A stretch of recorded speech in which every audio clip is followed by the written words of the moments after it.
Price the lord. ದೇವರ ಪರಿಶುದ್ಧವಾದ ನಾಮಕ್ಕೆ ಮಹಿಮುಂಟಾಗಲಿ.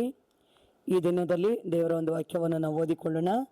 ಕೀರ್ತನೆ 121 1ನೇ ಅಧ್ಯಾಯ. ನಾನು ಕಣ್ಣೆತ್ತಿ ಪರ್ವತಗಳ ಕಡೆಗೆ ನೋಡುತ್ತೇನೆ, ನನ್ನ ಸಹಾಯವು ಎಲ್ಲಿಂದ ಬರುವುದು? ಭೂಮಿ ಆಕಾಶಗಳನ್ನು ನಿರ್ಮಿಸಿದ ಯೆಹೋವನಿಂದಲೇ ನನ್ನ ಸಹಾಯವು ಬರುವುದು. ಹಲ್ಲೆಲೂಯಾ. ಈ ಕೀರ್ತನೆ ಭಾಗದಲ್ಲಿ ದಾವೀದ ಭಕ್ತ ಈ ರೀತಿಯಾಗಿ ಹೇಳಿದ್ದಾರೆ. ನೋಡಿ, ಒಂದು ಸಾರಿ ಗೋಲಿಯಾತನು ಇಸ್ರಾಯೇಲರ ಮೇಲೆ ಯುದ್ಧಕ್ಕೆ ಬಂದಾಗ ಇಸ್ರಾಯೇಲ್ ಜನಗಳು, ಅಂದರೆ ಸೌಲನ ಅರಮನೆಯಲ್ಲಿದ್ದಂಥ ಸೈನಿಕರು, ಸೌಲನ ಎಲ್ಲ ಸಹಭಟರು ಆಗಿರಬಹುದು, ಇಡೀ ಇಸ್ರಾಯೇಲ್ ಜನಗಳು, ಇವರೆಲ್ಲ ಏನು ಮಾಡಿದ್ರು, ಗೋಲಿಯಾತನ ಆ ಒಂದು ಆಕಾರವನ್ನು ಕಂಡು ಎಲ್ಲ ಭಯಪಟ್ಟರು. ಅಂದರೆ ಅವನ ಪಾದರಕ್ಷೆ, ಅವನ ಶಿರಸ್ತ್ರಾಣ, ಈಟಿ, ಮತ್ತು ಅವನಲ್ಲಿ ಇದ್ದಂಥ ಆ ಕವಚ, ಇದನ್ನೆಲ್ಲ ಕಂಡು, ಅಂದರೆ ಯುದ್ಧದ ವಸ್ತ್ರಗಳನ್ನೆಲ್ಲ ಕಂಡು ಇಸ್ರಾಯೇಲ್ ಜನಗಳು ಬಹಳವಾಗಿ ಭಯಪಟ್ಟು ಸೋತು ಹೋಗ್ಬಿಟ್ರು. ಹಲ್ಲೆಲೂಯಾ. ಇದನ್ನ ದಾವೀದನು ಗಮನಿಸಿದ.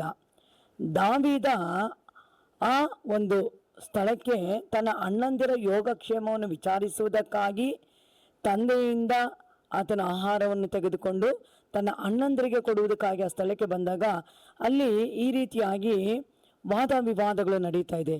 ರಣಶೂರನಾಗಿರುವಂಥ ಈ ಗೋಲಿಯಾತು ಇಸ್ರಾಯೇಲ್ ಜನಗಳ ಮೇಲೆ ಯುದ್ಧಕ್ಕೆ ಬಂದು ಆ ಒಂದು ಯುದ್ಧ ಭೂಮಿಯಲ್ಲಿ ನಿಂತು ಇಸ್ರಾಯೇಲ್ ಜನಗಳನ್ನ ಏನು ಮಾಡ್ತಾ ಇದ್ದಾನೆ, ಯುದ್ಧಕ್ಕೆ ಕರೀತಾ ಇದ್ದಾನೆ. ನಿಮ್ಮಲ್ಲಿ ಯಾರಾದರೂ ನನ್ನ ಮೇಲೆ ಯುದ್ಧ ಮಾಡಿ ಜಯಿಸುವುದಾದರೆ ಬನ್ರಿ ಮುಂದಕ್ಕೆ ಅಂತ ಕರೀತಾ ಇದ್ದಾನೆ. ಆದರೆ ಈ ಗೋಲಿಯಾತು ಸುಮಾರು 6.5 ಅಡಿ ಮೊಳ ಎತ್ತರವಾಗಿದ್ದಾನೆ. ಹಲ್ಲೆಲೂಯಾ. ಈ ಎತ್ತರವಾಗಿರುವಂಥ ಈ ಮನುಷ್ಯನನ್ನು ಕಂಡು ಇಸ್ರಾಯೇಲ್ ಜನಗಳು ಭಯಪಟ್ಟರು. ಇದನ್ನು ಗಮನಿಸುತ್ತಿದ್ದಂಥ ದಾವೀದ ಸೌಲನ ಹತ್ತಿರ ಹೋಗಿ ಸೌಲನಿಗೆ ಹೇಳ್ತಾ ಇದ್ದಾನೆ, ನಾನು ಇವನನ್ನು ಜಯಿಸಬಲ್ಲೆ. ಹಲ್ಲೆಲೂಯಾ. ಅಲ್ಲಿ ಸೌಲನಿಗೆ ಆಶ್ಚರ್ಯ ಆಗುತ್ತೆ, ನೀನಿನ್ನು ಚಿಕ್ಕ ಬಾಲಕ, ಇವನು ಚಿಕ್ಕನಿಂದಲೂ ಯುದ್ಧ ಶೂರನಾಗಿದ್ದಾನೆ ಅಂತ ಹೇಳುವಾಗ ದಾವೀದ ಸೌಲನಿಗೆ ಹೇಳ್ತಾನೆ, ನನ್ನ ತಂದೆಯ ಕುರಿಗಳನ್ನು ನಾನು ಕಾಡಿನಲ್ಲಿ ಮೇಯಿಸುತ್ತಿದ್ದಾಗ ಸಿಂಹವಾಗಲಿ, ಚಿರತೆಯಾಗಲಿ, ಕರಡಿಯಾಗಲಿ ಬಂದರೆ ನಾನೇನು ಮಾಡ್ತಾ ಇದ್ದೆ, ಅದರ ಮೇಲೆ ಬಿದ್ದು ಅದನ್ನು ಒಡೆದು ಕುರಿಮರಿಗಳನ್ನು ಕಿತ್ತುಕೊಂಡು ಬರ್ತಾ ಇದ್ದೆ. ಹಲ್ಲೆಲೂಯಾ. ಈ ರೀತಿಯಾಗಿ ಅವನು ಹೇಳ್ತಾ ಇದ್ದಾನೆ. ನೋಡಿ, ಆ ಒಂದು ಸಿಂಹಕ್ಕೂ ಆ ಒಂದು ಕರಡಿಗೂ ಆದಂಥ ಗತಿಯೇ ಈ ಗೋಲಿಯಾತನಿಗಾಗುತ್ತೆ ಅಂತ ಅವನು ಧೈರ್ಯವಾಗಿ ಹೇಳ್ತಾನೆ. ಹಲ್ಲೆಲೂಯಾ. ಅಂದರೆ ದಾವೀದ ದೇವರಲ್ಲಿ ಬಹಳ ನಂಬಿಕೆ ಇಟ್ಟಿದ್ದ. ಆತ ಗೋಲಿಯಾತನನ್ನು ದೊಡ್ಡವನಾಗಿ ನೋಡಿಲ್ಲ, ಗೋಲಿಯಾತನ ಪಕ್ಕದಲ್ಲಿ ದೇವರನ್ನು ನಿಲ್ಲಿಸ್ದ, ಕರ್ತನನ್ನು ನಿಲ್ಲಿಸಿ ಕರ್ತನನ್ನು ದೊಡ್ಡವನಾಗಿ ನೋಡಿದ. ಹಲ್ಲೆಲೂಯಾ. ಅದಕ್ಕೆ ಅವನು ಈ ಒಂದು ವಾಕ್ಯದಲ್ಲಿ ಈ ರೀತಿ ಹೇಳ್ತಾ ಇದ್ದಾನೆ, ಭೂಮಿ ಆಕಾಶಗಳು ನಿರ್ಮಿಸಿದ ಯೆಹೋವನಿಂದಲೇ ನನ್ನ ಸಹಾಯವು ಬರುವುದು. ಹೌದು ಪ್ರಿಯ ದೇವಜನಗಳೇ, ನಮ್ಮ ಸಹಾಯ ಎಲ್ಲಿಂದ ಬರುತ್ತೆ?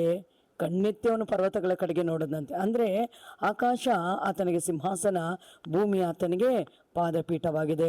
ಆತನು ಒಂದು ಮಾತು ಹೇಳಿದ್ರೆ ಆಗುತ್ತೆ, ಆತನ ಆಜ್ಞೆ ಮಾಡಿದ್ರೆ ನಿಲ್ಲುತ್ತದೆ. ಹಲ್ಲೆಲೂಯಾ. ನೋಡ್ರಿ, ಸಮಸ್ಯೆಗಳು, ಹೋರಾಟಗಳು, ದುಃಖಗಳು, ಶ್ರಮೆಗಳು ಬರುವಾಗ ಏನು ಮಾಡ್ತಾರೆ, ಅನೇಕರು ಸೋತು ಹೋಗ್ಬಿಡ್ತಾರೆ, ಇದನ್ನು ದೊಡ್ಡದಾಗಿ ನೋಡ್ತಾರೆ. ಹಲ್ಲೆಲೂಯಾ. ಭೂಪರ ಲೋಕದಲ್ಲೂ ಸಕಲ ಅಧಿಕಾರವನ್ನು ಹೊಂದಿರುವಂಥ ಯೇಸು ಸ್ವಾಮಿಯನ್ನ ಏನು ಮಾಡ್ತಾರೆ, ಆ ಸ್ಥಳದಲ್ಲಿ ಚಿಕ್ಕವನಾಗಿ ನೋಡ್ಬಿಡ್ತಾರೆ. ಹಲ್ಲೆಲೂಯಾ. ಈ ಒಂದು ಸ್ಥಳದಲ್ಲೂ ಅಷ್ಟೇ, ಈ ಯುದ್ಧ ನಡೆಯುವಾಗಲೂ ಅಷ್ಟೇ, ದಾವೀದ ಗೋಲಿಯಾತನನ್ನು ರಣಶೂರನಾಗಿ ನೋಡಿಲ್ಲ, ಯುದ್ಧ ಶೂರನಾಗಿ ನೋಡಿಲ್ಲ, ಅವನ ಆಕಾರ ನೋಡಿಲ್ಲ. ಅವನಲ್ಲಿದ್ದಂಥ ಯುದ್ಧ ವಸ್ತ್ರಗಳನ್ನು ಕಂಡು ಭಯಪಟ್ಟು ದಾವೀದ ಓಡಿ ಹೋಗಲಿಲ್ಲ. ಅಲ್ಲಿ ನಿಂತ್ಕೊಂಡು ಅವನು ಹೇಳ್ತಾನೆ, ನೀನು ಈಟಿ, ಬರ್ಜಿ, ಕತ್ತಿ ಇವುಗಳಿಂದ ನೀನು ನನ್ನ ಮೇಲೆ ಯುದ್ಧಕ್ಕೆ ಬರುವುದಾದರೆ ನಾನು ಯಾರ ಬಲದಿಂದ ಬರುತ್ತೇನೆ ಗೊತ್ತಾ? ಸೇನಾಧೀಶ್ವರನಾದ ಯೆಹೋವನ ನಾಮದ ಬಲದಿಂದಲೇ ಯುದ್ಧಕ್ಕೆ ಬರುತ್ತೇನೆ. ನೋಡ್ರಿ, ಆ ಚಿಕ್ಕ ಹುಡುಗನಲ್ಲಿ ಇಷ್ಟೊಂದು ವಿಶ್ವಾಸ, ಇಷ್ಟೊಂದು ನಂಬಿಕೆ ಹೇಗೆ ಬಂತು? ಆಮೇಲೆ ಹಲ್ಲೆಲೂಯಾ. ದಾವೀದನು ಚಿಕ್ಕನಿಂದಲೂ ದೇವರನ್ನು ಆರಾಧಿಸಿ ಬೆಳೆದಂಥ ಒಂದು ಚಿಕ್ಕ ಬಾಲಕ. ಹಲ್ಲೆಲೂಯಾ. ನೋಡ್ರಿ, ಆ ರೀತಿಯಾಗಿ ದಾವೀದ ಗೋಲಿಯಾತನನ್ನು ಸಣ್ಣವನಾಗಿ ಕಂಡ.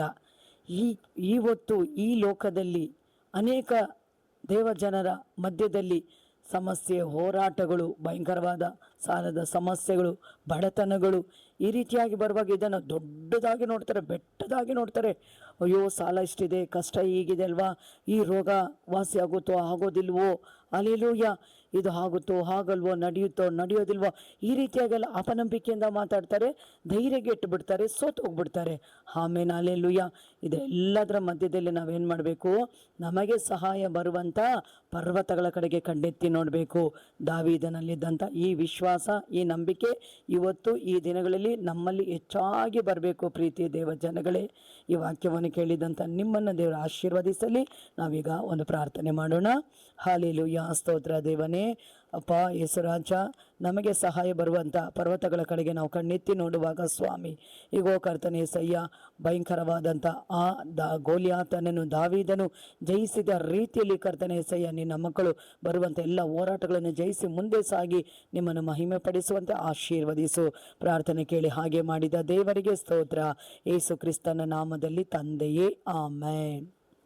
ಈ ವಿಡಿಯೋ ನಿಮಗೆ ಇಷ್ಟವಾಗಿದ್ದರೆ ಲೈಕ್ ಮಾಡಿರಿ, ಶೇರ್ ಮಾಡಿರಿ ಮತ್ತು ಸಬ್ಸ್ಕ್ರೈಬ್ ಮಾಡಿರಿ. ದೇವರು ನಿಮ್ಮನ್ನು ಆಶೀರ್ವದಿಸಲಿ. ಆಮೆನ್.